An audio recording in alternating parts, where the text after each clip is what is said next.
Hey guys, how's it going? Likebutter here, and today I get to finally share my endgame footage with you. This is some open world gameplay on one of the hardest difficulties. It is called GrandMaster. Now, GrandMaster is one level above hard. There's going to be two higher variations of the GrandMaster difficulty as well, called GrandMaster 2 and GrandMaster 3. Those weren't unlocked. Those are, meant for later endgame.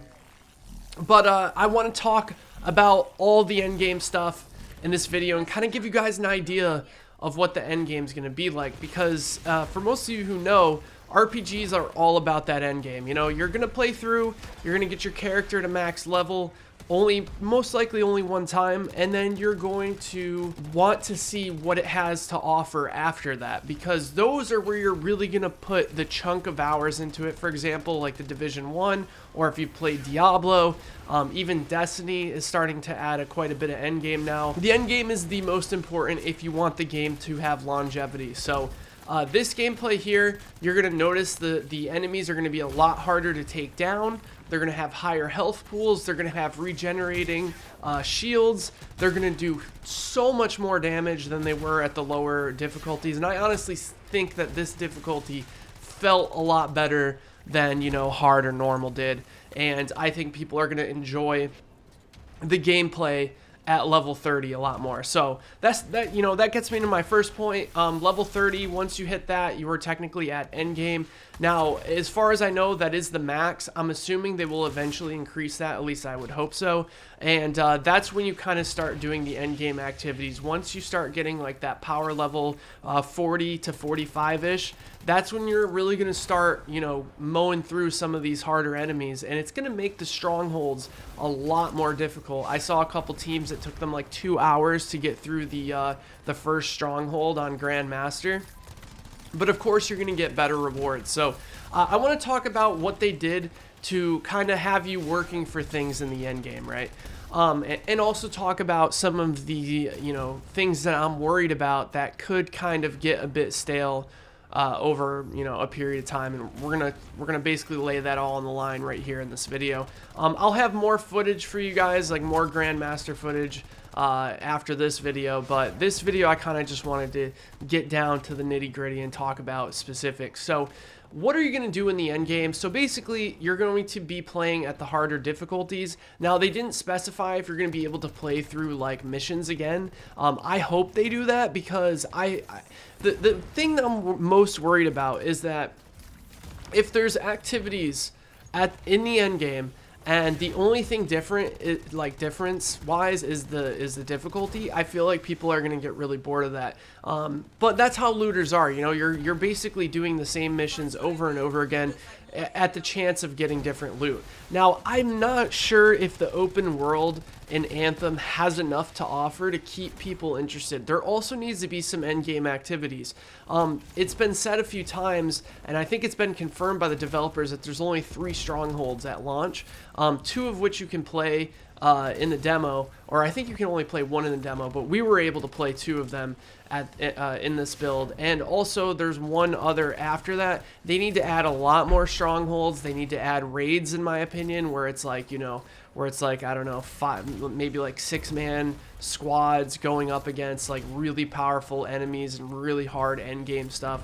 They need to add those things. Now, maybe they haven't told us about it. I would assume they would have wanted to when we were at the event and we were able to capture. But I really hope that's something they nail in the future. With that being said, they did a very good job with the legendaries in this game, and that's what I want to talk about next, because that's going to be the true end game goal for you, is to basically min-max your build and also get those legendaries and put a build together. So legendaries are incredibly rare. We had about 50 people at the playtest, and we played endgame for about 4 to 5 hours, and not one single person got a legendary. I love that. I love that it's rare. You will get an increased chance at legendaries if you play on GrandMaster 3.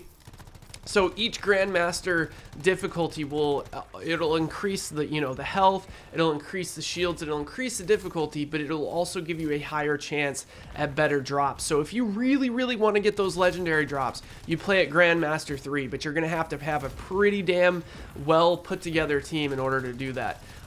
So the legendaries are one level above what are called masterworks. So let me just go through the different, like, rarities in the game. So you have the white drops, which are the common, you have the greens, which are the uncommon, you have the blues, which are rare, you have the epics, which are, pretty rare, but once you get to endgame, epics start dropping quite a bit.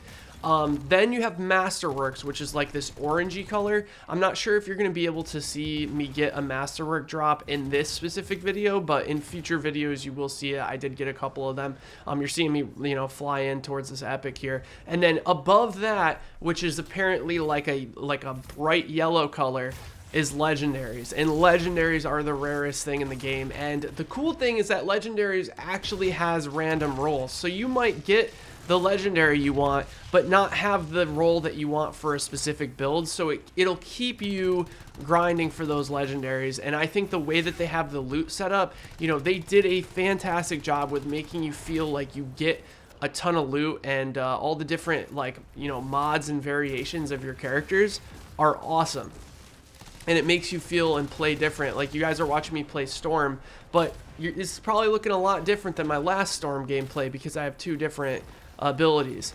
And I can't wait to see all the different crazy builds people are going to make.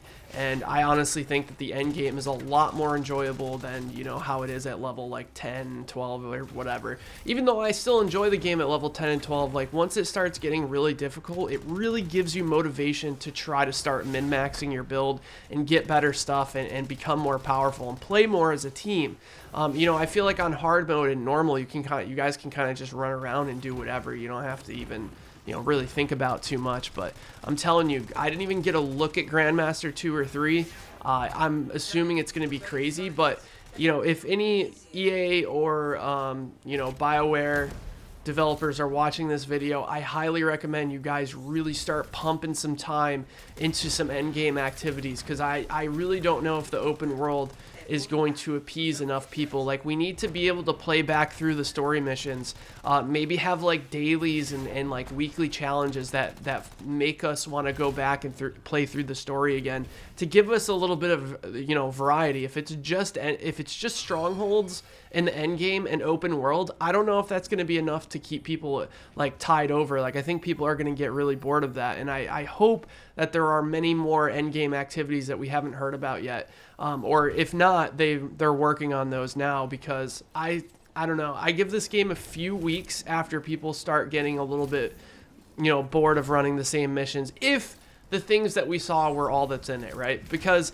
it seems like that linear storyline that they want to have us go through, you can only go through it once. At least we could only figure out how to go through it one time. We wanted to rerun one of the missions, and there was just no option to do that. So I really hope you don't just run through the story one time and then just have, the free roam and the Strongholds. The Strongholds are kind of raid-ish, but still not raids. They're more of strikes than anything from Destiny, if you ever played strikes. I think there was actually some other activities called like bounties, I guess, where you go and you do like a side quest for one of the people at Fort Tarsus. So there will be like some stuff to do, but like I said, you're just doing stuff that are pretty similar to the free roam missions from what I gathered from it.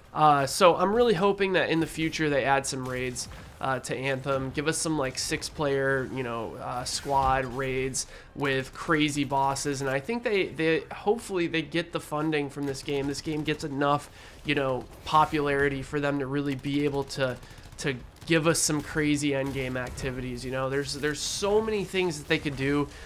That's one of the downsides of not having PvP in your game, though, is that you have to have so much PvE content to keep people interested. With games like The Division and Destiny that have PvP, people have, PvP will go on forever, right? You never really, not saying you can't get bored of PvP, but PvP doesn't have a limit for the most part. So what happens a lot of times in these games is people use PvP to kind of wait for new content, and they'll just like go in and they'll like tie certain things to PvP to keep people held over until eventually a new patch comes out and adds new missions, new loot, new drops, etc. So I'm really hoping that they stick with this game long term, you know, add new weapons, add new variations, add new classes. We want new classes, you know. 4 is good, but you know, different javelins over time would be so great, and it would be nice to keep it you know, a nice change of pace and be able to really see what the end game of Anthem has to offer. So fingers crossed, guys. Let's hope there's enough stuff. I'm still a little bit skeptical, you know, from what I played. It seemed like at the end game all we had was you know, the open world free roam and Strongholds, but I really hope that's not the case. Anyways, guys, if you enjoyed the video, be sure to drop the video a like. Hopefully this gave you a little better of an idea of how endgame is. Just to let you know, there is endgame there.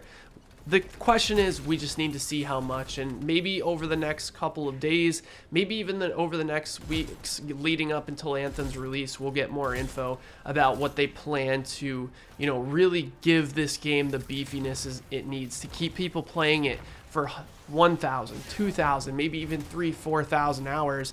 You know, it's going to be hard. It's something that a lot of companies struggled with to keep the game relevant for you know, thousands and thousands of hours.